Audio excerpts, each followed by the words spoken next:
Welcome to this Cardiovascular Research Onlife interview. I'm Anke Smits.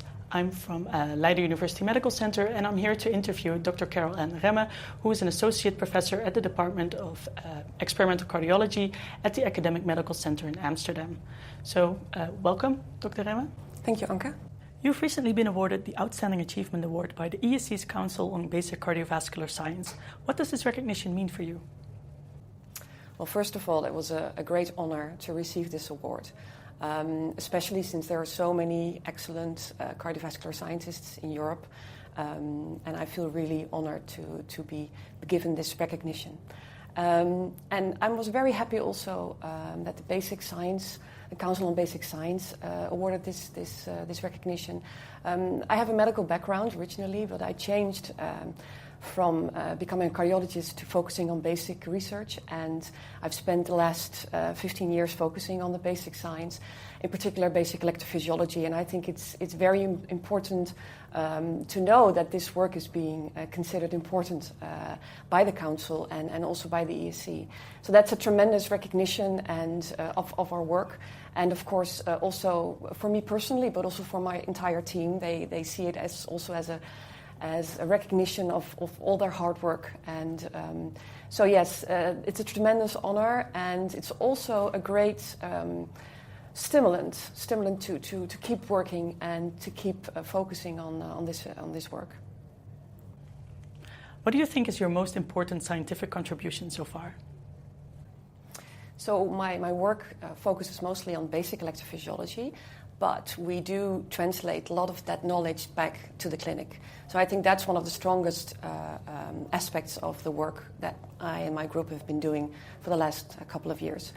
So we really try to do the full circle, where we have the bench-to-bedside access using mouse models, human iPS-derived cardiomyocytes, and then joining that work with the clinical and the genetic data that we have available within our department.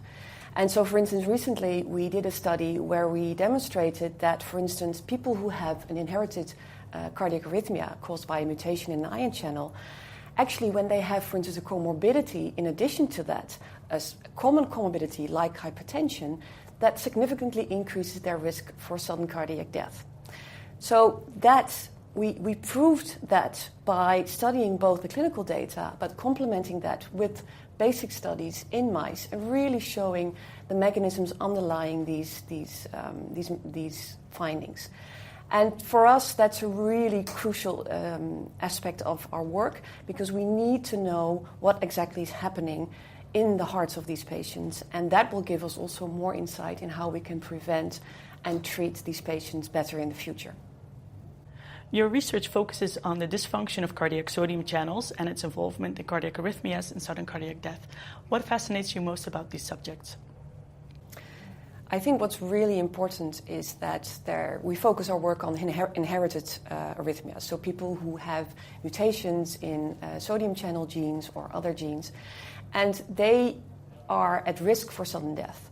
The problem is we don't know who is at risk, and we don't know how to treat them and how to prevent their arrhythmias. And we think that we don't know this because we don't know enough about the basic electrophysiology and the basic aspects of how, for instance, the sodium channel works. So there's a lot to be learned, and what we really try to do is to take this basic knowledge that we're constantly working on, genetics, clinical parts, and putting all this together and generating a lot more data and finding out exactly what's going on. And what's really interesting is that these ion channels, including sodium channels, we used to think of them very simple. They're in the membrane and they pass sodium into the cell. But we now know they do so much more than that. They are not sole proteins. They interact with a lot of other proteins. They have a very intrinsic and very diverse and complex distribution in the cardiomyocytes.